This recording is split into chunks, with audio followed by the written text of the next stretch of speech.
मेरे बच्चे, वैसे तो तुम्हारे शत्रु बहुत है, कई लोग तुम्हें बर्बाद करने पर तुले हैं, किंतु तुम्हारा ज्ञान विवेक देखकर वह लोग अब पीछे हट गए हैं। परंतु वह महिला बार बार अपनी चाल में असफल होने के बाद भी तुम्हारे परिवार का पीछा नहीं छोड़ती, और अब तो वह और भी बौखलाई हुई है, क्योंकि उसकी योजना अधूरी रह गई है। मेरे बच्चे, तुम्हारे घर की सुख शांति भंग करने की उसने अनेकों प्रयास किए हैं। तंत्र मंत्र टोना टोटका सब कुछ करके देख लिया उसने, परंतु अब भी उसके मन को सुकून नहीं है मेरे बच्चे, क्योंकि उसका उद्देश्य तुम्हें बर्बाद करना है, तुम्हें रुलाना है। किंतु अनेक विषम परिस्थितियों का सामना करने के पश्चात भी तुम्हारी आंखों में आंसू नहीं है, तुम मुस्कुरा रहे हो, तुम्हारी मुस्कान उसके कलेजे के टुकड़े कर रहे हैं।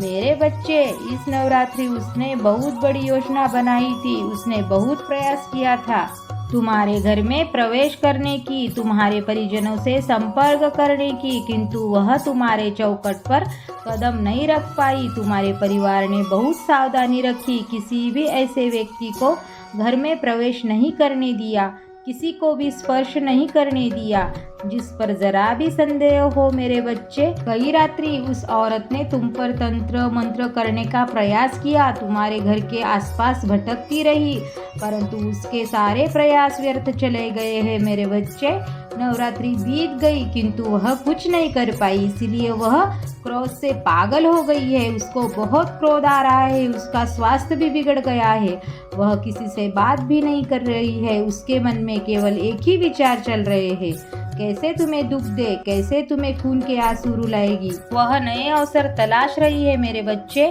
2 दिनों से फिर वह अपनी तांत्रिक प्रक्रियाओं में लग गई है, तुम्हारे परिजनों से बात व्यवहार बढ़ा रही है, बहुत मीठी बातें कर रही है, उनके लाख अनदेखा करने के बाद भी वह बात करने का प्रयास कर रही है, ताकि वह तुम्हारे घर के भीतर कदम रख सके। मेरे बच्चे, तुमने मेरे आदेशों का पालन किया, कुछ दिनों से तुम अपने परिवार पर ध्यान दे रहे हो, किसी भी बुरे व्यक्ति का प्रवेश तुमने अपने घर में वर्जित कर दिया है, किंतु अब तुम्हारा ध्यान हट रहा है। मेरे बच्चे, तुम्हारे परिवार में बहुत जल्दी बहुत बड़ी खुशखबरी आने वाली है, कोई शुभ कार्य होने वाला है, बहुत बड़ा उत्सव होने वाला है। इस उत्सव में तुम्हारा पूरा परिवार साथ रहेगा, झूमेगा, गाएगा, खुशियाँ मनाएगा।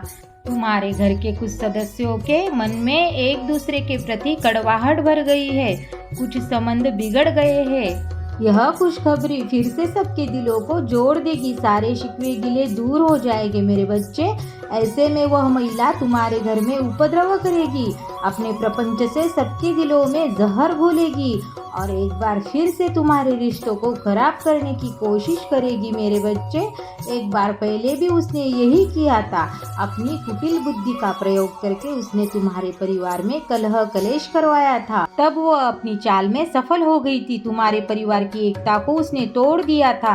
किंतु इस बार तुम्हें सचेत रहना है, जिस प्रकार नवरात्रि में उसके इरादे नाकाम हो गए, उसी प्रकार इस बार भी वह हारेगी। मेरे बच्चे, किसी भी मूल्य पर उसे परिवार के आसपास भटकने मत देना, अन्यथा तुम्हारे घर के उत्सव को बर्बाद करने में वह महिला पूरा प्रयास करेगी, क्योंकि यही उसके जीवन का उद्देश्य है। मेरे बच्चे, तुम्हें बहुत अधिक परेशान होने की आवश्यकता नहीं है, बस जैसे तुम अपने और अपने परिवार का ध्यान रखते हो उतना ही पर्याप्त है। अपने घर के मुख्य द्वार पर किसी भी शुक्रवार मेरा स्मरण करके एक दिया जला देना, तुम्हारे घर की नकारात्मकता दूर होगी, खुशियों के द्वार खुलेंगे, परिवार में सुख संपन्नता रहेगी और मेरा आशीर्वाद सदैव तुम्हारे परिवार पर बना रहेगा। खुश रहो मेरे बच्चे, तुम्हारा कल्याण हो। बच्चे, सच्चे मन से कहो जय माँ काली।